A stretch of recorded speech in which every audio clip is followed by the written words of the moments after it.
May confidence tayo eh. Ang Panginoon kaya niya. Amen? Kaya niyang gawin sa buhay mo. So maniwala ka lang mga kapatid. Meron ako diyang maniwala ka na hindi ka papabayaan. Maniwala ka na mahal ka ng Panginoon.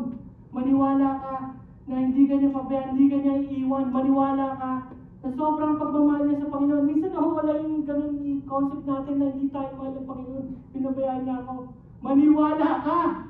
Believe mga kapatid. Amen? Praise God. May ako dyan na concept na sa faith na dapat maniwala ka. Paano natin paniniwalaan na mahal tayo ng Panginoon? Sample mga kapatid. Hallelujah. Minsan sa akin, nanggaling din ako doon na hindi yata ako na mahal ng Panginoon. Ganun. Amen. Mahal tayo ng Panginoon. Alisin niyo yun. Gawa ng kaawa yun eh. Yung hindi ako mahal ng Panginoon. Hindi. Sobrang drama naman. Mahal ka ng Panginoon. Amen? Kaya we clap our hands to the Lord. May sample ako dyan mga kapatid. May isang prinsesa na naglalakad sa malapit dun sa bangin. So, madaling salita, may dalawang alalay. So, nahulog yung paborito niyang toys. So, sabi ng isang nandun na alalay, ikaw nang pumunta kasi naano dun sa puno, sumabi. O ikaw na lang pumunta, sabi, hindi ako pupunta dyan. Sabi niya, hawa ka naman namin eh, tatlo kami nahawak ng tali. Sabi, hindi ko pa rin kaya. Kayo, ayaw din nila kasi talagang malalim yung bangin.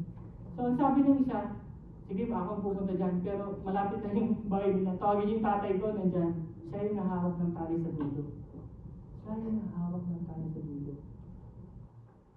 Bumaba na siya, nandun siya sa bangin, kinukuha niya yung sumabit na toys. Ano yun? Confidence siya, di ba? Confidence siya, bakit? Ang tatay niya ang mahawak ng tali sa dulo. Bakit? Ang tatay niya, alam niya na hindi siya bibitawan. Ang tatay niya, alam niya, ano mang mangyari, hindi siya bibitawan mga kapatid. Amen! Ganon din tayo mga kapatid sa Panginoon. Ganon tayo kamahal ng Panginoon. Hallelujah. Hindi tayo bibitawan. Hallelujah. Sorry. Ano ba may pagsubok natin mga kapatid sa buhay natin?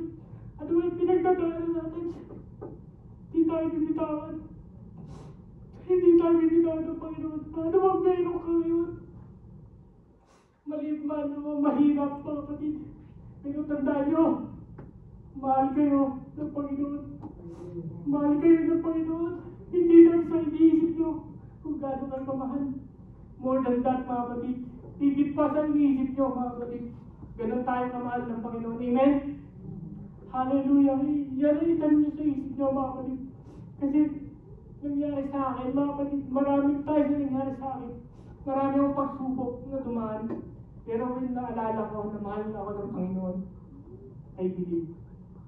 Mahal ako ng Panginoon. Do you believe? Mahal kayo ng Panginoon? Amen? Can I say amen? Amen. Mahal tayo ng Panginoon. Huwag tayong manghinayang. Huwag tayong magpatalo sa pagsubok mga kapatid. Mahal ka ng Panginoon. Kaya ka nandito ngayon mga kapatid. Dinala ka ng Panginoon dito kasi mahal ka niya. Amen. Kaya ka nandito ngayon. Hindi ka din nakaaway. Kung dadaling ka na kaaway mga kapatid, dadaling ka doon sa mga, sabi ko sa mga kuti-kutita. Pero mahal ka ng Panginoon, nandito ka ngayon. May plano sa iyo ang Panginoon. Kasi mahal na mahal ka niya mga kapatid. Amen? Can we clap our hands to the Lord? Hallelujah! Thank you, Jesus. But when you love the Lord, you need to expect. Amen? Praise God. When you expect, hallelujah, meaning you believe in Him. Diba? Pag nagpabili ka sa tatay mo na, nang alam mo kaya niyang bilhin, you expect, diba?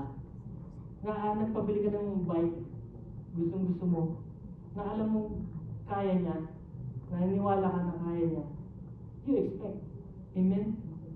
Now you expect to the Lord, the Creator of the universe. Hallelujah! Ano lang ba yung may problema ngayon? Ano ba yung iniiling nyo? Napakadali yan sa Panginoon. Walang mahirap sa Panginoon, mga kapatid. To those who believe. Amen. At may pananampalataya. You have faith, mga kapatid. Amen. Walang imposible sa Panginoon, mga kapatid. You just need to expect. Kasi pag hindi ka wala kang expectation na pinag-pray mo. Hallelujah!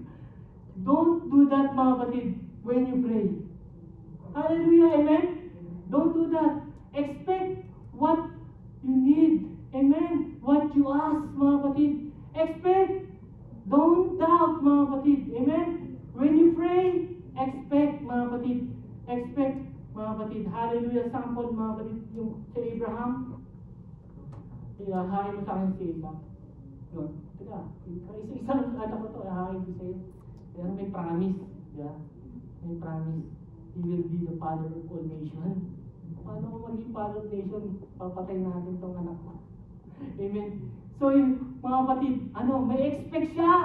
Expect niya na magiging father of nation siya, mga kapatid. Amen. Ano mang mangyari sa anak ko, ano mang mangyari sa amin sa bundok, ang hirap bumalik sa bundok. Bakit sa bundok pa? Pwede naman dito, Lord. Amen. So, sa bundok niya, hinahin, ibig sabihin ilang araw sila pumunta ron sa bundok, ang hirap, mga kapatid. Amen. Praise God. So, may expectation siya, mga kapatid. Do you expect, mga kapatid, na kaya ng Panginoon kung ano man meron kayo ngayon ng problema? Do you expect Him na kaya niya? Kaya niya, mga kapatid. Amen.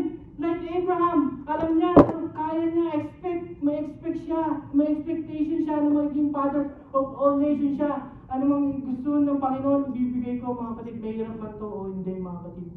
Hallelujah. Hallelujah, because God expecting you are here every Sunday. Amen. Praise God. Hallelujah. Can we clap our hands to the Lord? Hallelujah.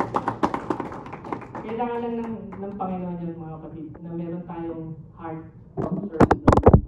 Did you know that the spirit of expectancy is the key to receiving miracle? Amen. Do you know? The spirit of expectancy is the key of receiving miracle. Amen. Can we say amen? Hallelujah. So, then the faith comes by hearing of God's word, mga kapatid. Amen. Every time you attend Sunday, every time you attend a Bible study, your faith will be strong, mga kapatid. Amen. So more faith, more expectation tayo, mga kapatid, kasi pinapatibay tayo para magkaroon tayo ng matibay na expectation sa Panginoon. Amen? Expectation, mga kapatid, who are place your expectations of matters even more. Decide to trust God first, mga kapatid, about and beyond anyone else. He will never disappoint you, mga kapatid. Why? Because you are expecting. Amen? Remember that, mga kapatid. He will not disappoint you, whatever situations you are. When you come to Jesus, we pray and we believe and we expect, mga kapatid. Expect miracle, mga kapatid. Hallelujah! Amen! So nothing is possible to you, to those who believe, faith, and expect, mga kapatid. Nothing impossible, mga kapatid. Walang mahirap, mga kapatid. When you have belief, faith, mga kapatid. Hallelujah! You need to expect, mga kapatid. God will reveal the miracle to you. Hallelujah. Sabi dito sa Peter